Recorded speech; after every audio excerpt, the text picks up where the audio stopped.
Yo, guys, what's going on? Lucky Rave is back again to give you guys a live stream discussion slash review on Fairy Tale 100 Years Quest episode 5. And let me just tell you, I am so glad about this episode for the most part.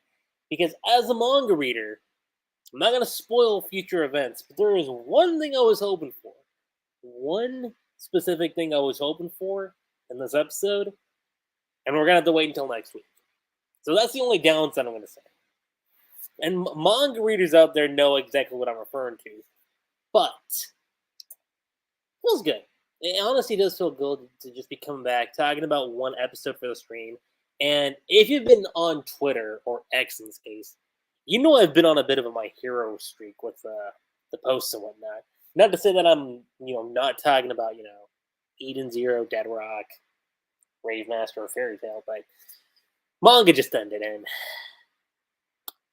just hits, it just hits in like a real different way because I'll just say this briefly before I jump into like the actual discussions of Fairy Tale. I followed My Hero like since Chapter 7 came out because that was like 10 years ago. So to see it now come to an end, it's like the same thing I felt when Eden Zero ended. Okay, and again, it's two series I've been following for a long time. Granted, My Hero lasted longer than Eden Zero, but the fact that they both ended around the same time just says so much. But I'll talk about that in a different video. Right now, let's just go ahead and talk about episode 5, which I should say, as far as adaptation goes, we've had a streak recently of like tackling 4 chapters per episode. This one kind of broke the streak a little bit. And by that I mean we only tackled 3 chapters instead of 4. And in a sense, when I think about it, it is actually kind of fitting to have 3 chapters be the focal point of this episode because where we end off with this episode is actually the end point of volume 2 of the manga, okay? But let's just dive right in. So, the first bit we cover in the episode, let's just say this Fairy Tale like school Diablos, okay? Natsu took out Mad Mole, Scullin's kind of shocked. Poor Wendy is like in a state where she's like, Natsu, you may have gone a little bit overboard. But then Lucy coming in to save the day, with Gemini. And of course, Gray steps in too. Like everyone steps back into the picture, okay? Gray's there, Lucy. I think Urza shows back up too after a given point. Yeah, so Urza pops backs up, and I like Kiria's reaction here initially because she has that reaction of like, huh, this heat, it's way too much for me. I'm like, what? It's like, what is this? And Urza's like, yeah, this is not just flames. But then how come your clothes aren't melting? Oh, me? I got the Flame Emperor's armor, so I'm totally fine with this.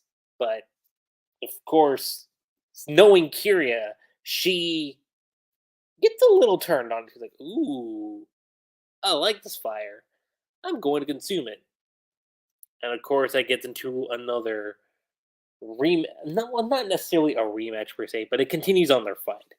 Urza does what she does, and it's not like in like her usual form. And when I say usual form, I mean it's not like how Urza was, say, Final Arc of Fairy Tale, but she does land a finishing blow. And you see what happens. Scullion still just like, whoa, Kyria. And he catches her. She's like, hey, yo, put me down. This ain't cool.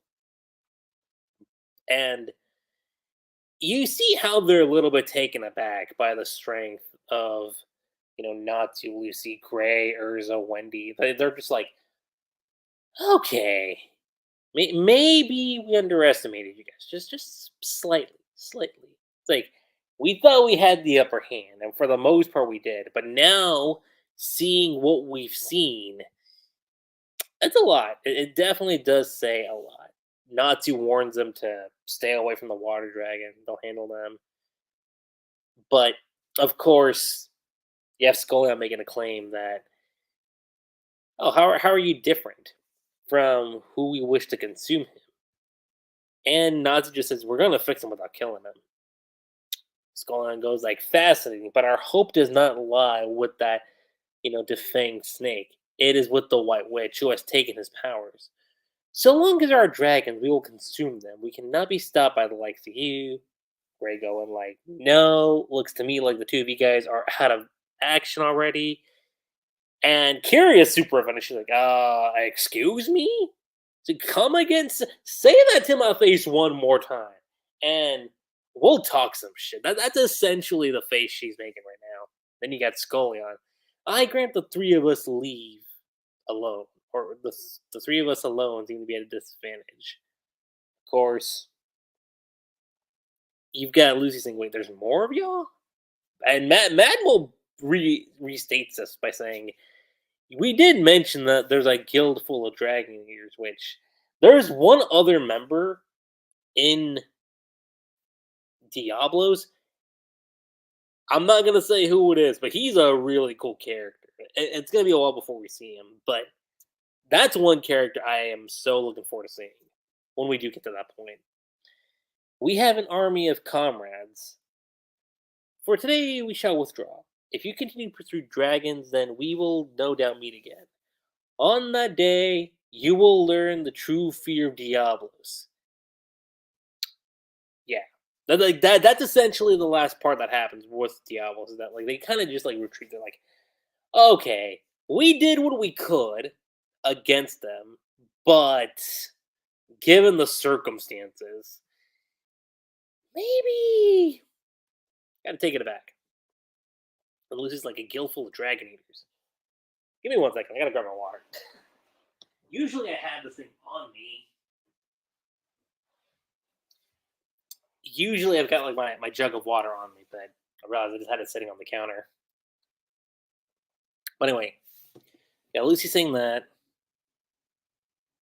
And Natsu's like, they forgot their boats. Carla's like, they're a bunch of idiots. And this is where it gets kind of funny, okay? Because they're there, and then they just kind of end up in a boat. But before that happens, there is this scene where, Suijin, Mercphobia, he wakes up and he starts feeling a little off. And he tells, Karameel to like, hey, run away. Like something's about to happen, and I need you to just run. Run right now. And that by itself was like the end point of chapter 16. Now, chapter 17, okay, and again, the reason why I'm going through the manga is because it's pretty much like, again, the same content as the anime. And as far as this episode goes, I didn't notice any like big major cuts. Okay, like last episode, there was like maybe like a page and a half I was missing. That's more so on what Kyria was doing to Urza. There was that, but outside of that, like I don't think the last episode had anything like super significant. This one in particular, I don't think there's much either. But again, that's why I'm going through the manga just to see if I missed it, if there's anything that was cut. But you see what happens. Everyone's on the tiny boat, and this is where it gets kind of amusing because you got poor Lucy. Lucy's there, and she's like, "Yeah, we definitely got too many people on the boat." And it's like Natsu. She's like holding on the Natsu, who is motion sickness, right? Him and Wendy in particular. I feel so bad for them. I really do. And then, listen, Gray, you are lucky Jalal is not in the picture, okay? Because if he saw what was going on, like even Urza's a bit uncomfortable. Like, hey, Gray, can't you make a boat with ice? Gray's like, sure, but it'd be nothing but a sculpture. And Wendy's like, it wouldn't be able to move, huh? And then Carla's a smart one here. She's like, hey, what if we were to fly? Good idea. And by fly, they actually meant just the two of them. But of course, they have to take Natsu and Wendy because, motion sickness, right? But given that, Lucy asks Natsu what's going on, and he says like Ermina looks weird. Is that smoke? And this is what I was talking about. Okay, the stuff over here with Ermina, like it is wrecked. Okay, Natsu's like something's happened. Happy, let's go. Hi, Carla. I'm on it. We'd better hurry too. And then, of course, you got Mr. No Way. Sharkette, are you safe? Kashima-san. Sharkette, my love. And of course, Natsu comes in to save her. It's you. What happened here? And basic gist of the rundown. Water Dragon God shows up. And let me just say this right now. Thank heavens that the Water Dragon God is in CJ, okay? Because that was something I was worried about when it came to 100 Years Quest. I was like, man, if these dragons look CGI as hell, ugh. I, along the lines of, say, Rising of the Shield Hero. Like, for anyone who's seen Season 2, was the Island Turtle? The Island Turtle was, like, all CGI. And it wasn't bad necessarily, but you could tell it looked off. And that was something I kind of feared when it came to this episode was, well, if we get that treatment, I hope they handle it with care and actually make it work. But no, they went the straight 2D approach, and I loved them for that. Okay, I loved it. And actually, case in point, this shot here, where you have the Water Dragon God, and you have Natsu and Wendy just standing right next to them, that was actually what I was originally going to use for the thumbnail. But the one with Lucy just stood out to me, and we'll get to that in a second. We see this, and that's like a dragon. What's going on? Could that be the Holy Water Dragon? He's bigger than Emil. So this is the dragon they call a god. Of course, you have Urza saying, "Hey, we got to get everyone out of town." Then you got, of course, you got Kashima. We can and we will. That's what Gray's saying. Then Lucy says, "But why would the Water Dragon? Didn't he say his power has been stolen?" Thus, you have Karameel like just saying it's her fault that he's in the state. And the whole reason being was because she let the White Mage like take his power. And in doing so, it caused like this unbalance, right? And he pretty much explained it last episode. Where because of what happened with the White Witch, like that's a White Witch. The White Mage like stripping away some of his ability. It caused an unbalance with Ermina. And because of that now, he's kind of put in this situation that he's in currently. But you get to it's a nice exchange that you have between Karameel and Suijin. And I mean, is it more of like a ship thing between the two of them? I mean, the implications are there. I'm not gonna say it's like that 100%, but I think you could tell, especially with how like Karameel's like feeling about the whole thing. That was what we when we heard of the white magic cult.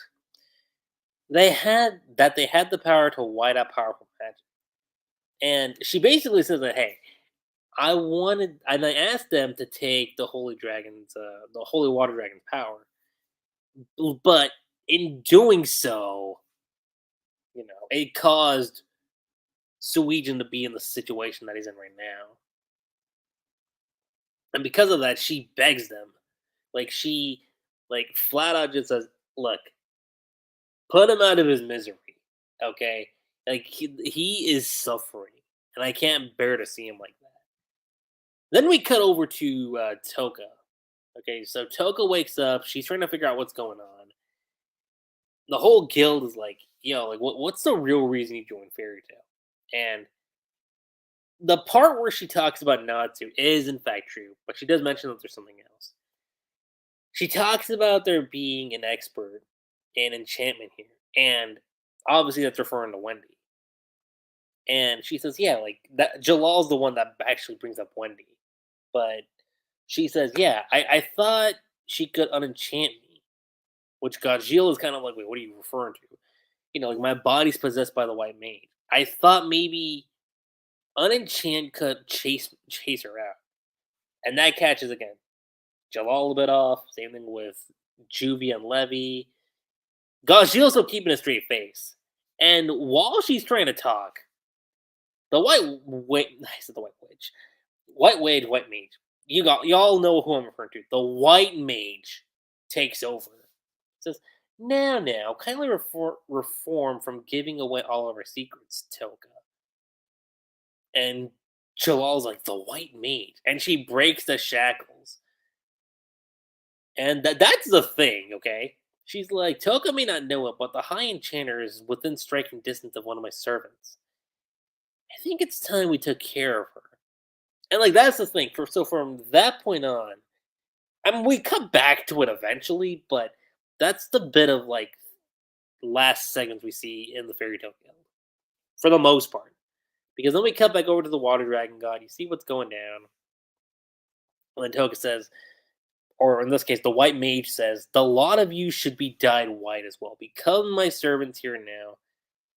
Well, like I said, we cut back over. You mean the White Mage is remotely controlling that dragon? That's what Gray's saying. Karameel says, it's my fault this happened. Please, let's just kill him. End his suffering, like I said. And Natsu's remembering just like the personality that Suichin has and like just how laid back, how kind and generous he was. And it kind of gets him shaken like, I don't know, like, is it possible for us to like move forward with this? And then you get to the last part of the episode. In this case, which would be chapter 18. So you see the Water Dragon God running amok, okay? And they're praying like, oh, holy water dragon, oh, holy water dragon. Karameel again, in tears. I'm begging you, please, kill the holy water dragon, end his suffering. Like I said, Natsu is a bit shaken up. With your power as dragon slayers. And again, while he's thinking about how Suichin was, he also says, but he's a good guy. And Karameel continues to just reinstate, all the more reason I can't bear to see him harm anyone. You came to defeat the honored water dragon, didn't you? And Natsu's like, first you try to get the white mage to get things for you. Now us? How awful lucky to have so many helpers, aren't you? And Lucy's like, Natsu, just relax. And Happy's also doing the same thing, like, stop that. But I'm no wizard. If I can use magic. And Urza steps in and just says, okay, Natsu, relax. Like, well, we gotta take this, like, with caution. Gray goes like, this is no time to argue. When it goes like, we have to do something. And again, he's still like contemplating, but he's a good guy. Like, we can't kill him. None of you want to do that, right? And Carla is kind of the first ones that agree with him. She's like, yeah, we all agree with you, Natsu. But you said it yourself. If he dares to harm our friend. Yeah, that's the thing. This is actually a good callback, too, because Carla reminds him, like, hey, you said if he dares to harm your friends, you wouldn't hold back. And if this goes on, the town is lost, and us along with it. We have to do this, even if it hurts. And then you got once again, Karameel just begging, please, just do something about this. Natsu then, takes a deep breath. Him and the rest of the guild, or in this case, him, Lucy, Wendy, Gray, Urza, Happy, Carl, they're all like just rushing in. All right, let's take care of this. And Wendy has a good moment here, okay? Wendy, goes into Dragon Force mode. That's one. And she says she'll enchant them with like Dragon Slayer abilities, which is really cool, actually. That's actually really, really cool that she's able to do that. Basically giving them the strength to like just fight on par with her and Natsu.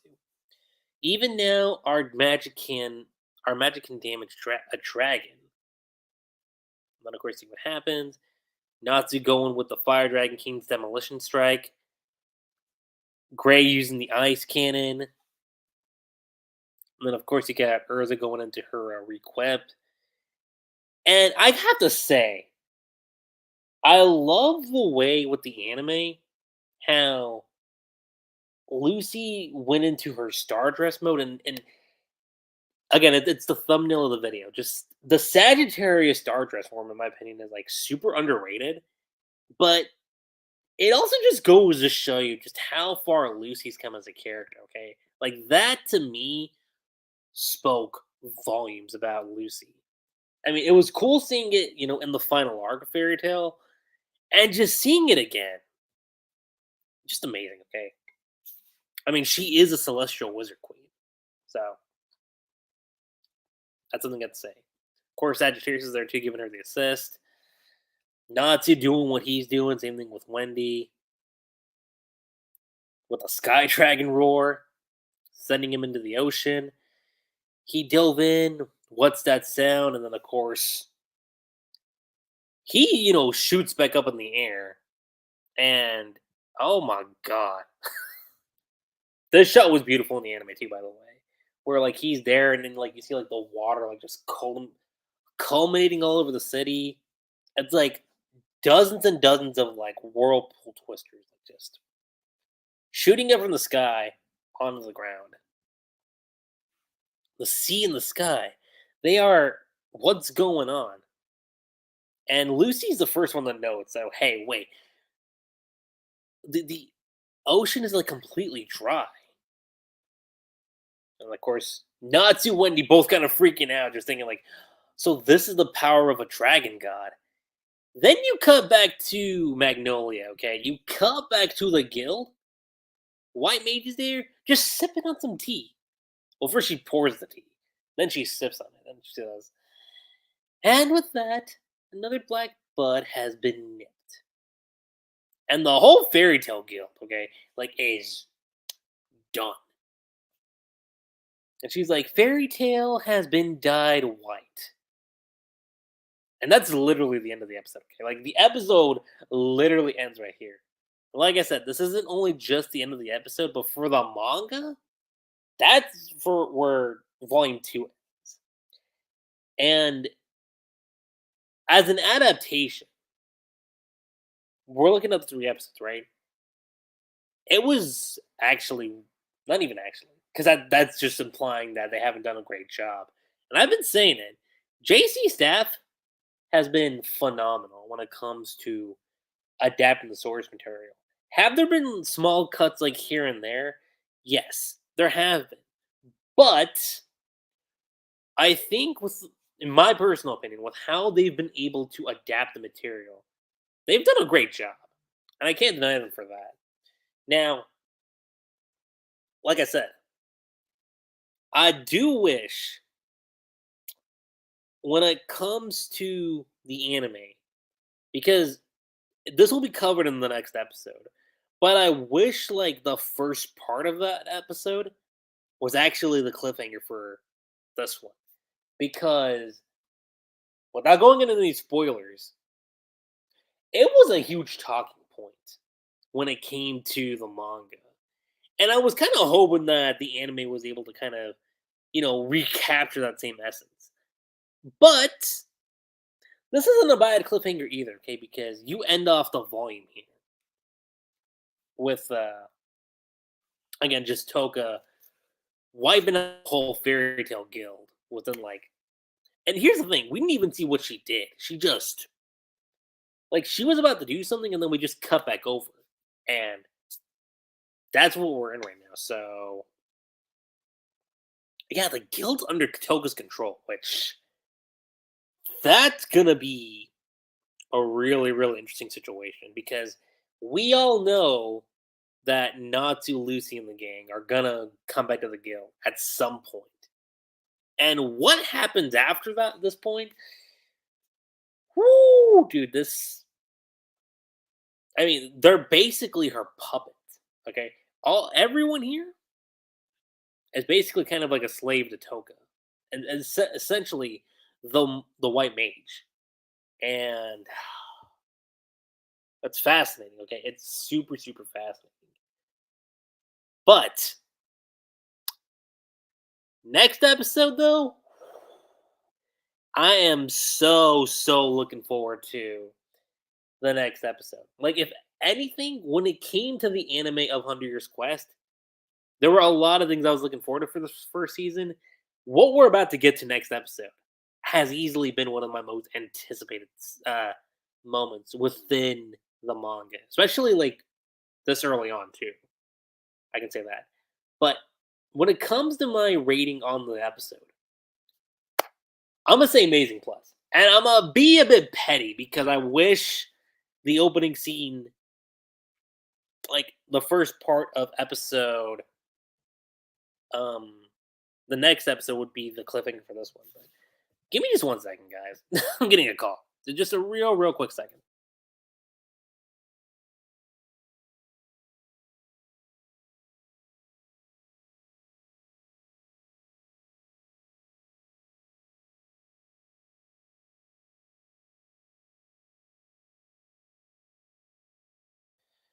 Okay, that didn't last too long, but yeah, essentially, given with where we are at with the anime, again, next episode is going to be super monumental.